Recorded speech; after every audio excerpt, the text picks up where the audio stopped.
Hi friends, today நம்ம பார்க்க போறது ரொம்பவே இன்ட்ரஸ்டிங்கான அமேசிங்கான ஒரு விஷயத்தை பத்தி தான்.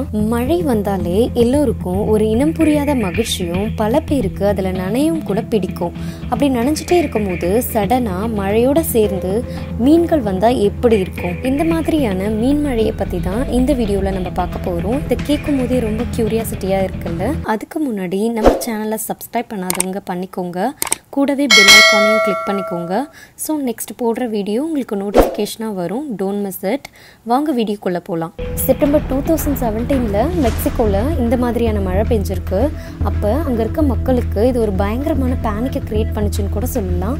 திடீர்னு தலையில் மீன் விழும்போது கண்டிப்பாக அது எல்லோருக்கும் ஒரு விதமான பயத்தையும் ஆச்சரியத்தையும் ஏற்படுத்தும். இது ஏன் எப்படி நடக்குது அப்படின்றத பற்றி மக்கள் ரொம்பவே யோசிச்சாங்க. நீங்களும் யோசிக்கிறீங்கன்றது நல்லாவே தெரியுது. இதை பற்றி ஒரு குட்டி ஹிஸ்ட்ரியை இந்த தொகுப்புல பார்க்கலாம். 1st செஞ்சுரியிலேயே ரோமன் நேச்சுரலிஸ்ட் பிளன்னி அப்படின்றவர் மீன் மற்றும் தவளை மழைகளை பத்தி நிறைய பதிவுகளை செஞ்சிருக்காரு. 1794ல பிரெஞ்சு சோல்ஜர்ஸ் இந்த மாதிரியான மழையை பிரெஞ்சு லீல் அருகில் உள்ள லலான்ற பகுதியில் கண்டதாக சொல்லியிருக்காங்க. இந்த மாதிரியான பதிவுகள் இருந்தும் தொடக்கத்துல நம்ம மக்கள் மீன் மழையை ஒரு கட்டுக்கதையாகவும் ஏலியன் தான் வானத்திலிருந்து போடுறதாகவும் நினைச்சாங்க. 1861ல முதல் முறையா சிங்கப்பூர்ல மீன் மழை பெய்தது. அப்புறம் தான் மீன் மழை மீதே ஒரு கவனம் திரும்பி ஆராய்ச்சியாளர்கள் ஆராய்ச்சியை தொடங்க ஆரம்பிச்சாங்க. பல ரிசர்ச்க்கு அப்புறம் சயின்டிஸ்ட் இது வாட்டர் ஸ்பவுட்னால தான் உருவாகுது அப்படின்றத கண்டுபிடிச்சாங்க. நேஷனல் ஓஷனிக் அண்ட் அட்மாஸ்பியர் அட்மினிஸ்ட்ரேஷனை சேர்ந்த விஞ்ஞானிகள் கடல்ல உருவாகிற வாட்டர் ஸ்பவுட் கடல்ல தொடங்கி கடல்லே முடிஞ்சிடும். பட் சம்டைம் வாட்டர் ஸ்பவுட் கடல்ல இருந்து நிலத்திற்கும் வரும். இப்படி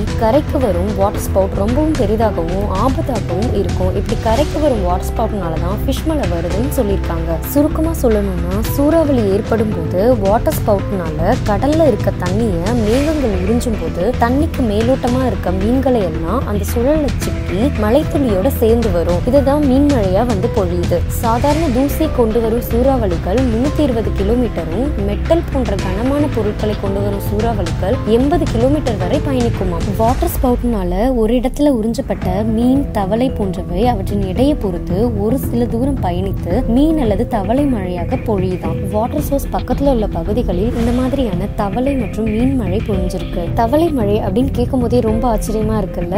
ஆமா, தவளை மழையும் 1939ல ஜூன் 14 ஈரான் டாப்ரிட்ஜ் என்ற சிட்டில ரிஜாயா என்ற ஏரியில ஏற்பட்ட வாட்டர் ஸ்பவுட்னால இந்த தவளை மழை பொழிஞ்சிருக்கு. கேட்கும் போதே செம்ம இன்ட்ரெஸ்டிங்காகவும் அமேசிங்காகவும் இருந்திருக்கும் நம்புறேன். இதே மாதிரியான ஒரு வீடியோல நெக்ஸ்ட் பார்க்கலாம். கீப் வாட்சிங். இந்த வீடியோ உங்களுக்கு பிடிச்சிருந்தா லைக் பண்ணுங்க, ஷேர் பண்ணுங்க, சப்ஸ்கிரைப் பண்ணுங்க, கூடவே பெல் ஐகானை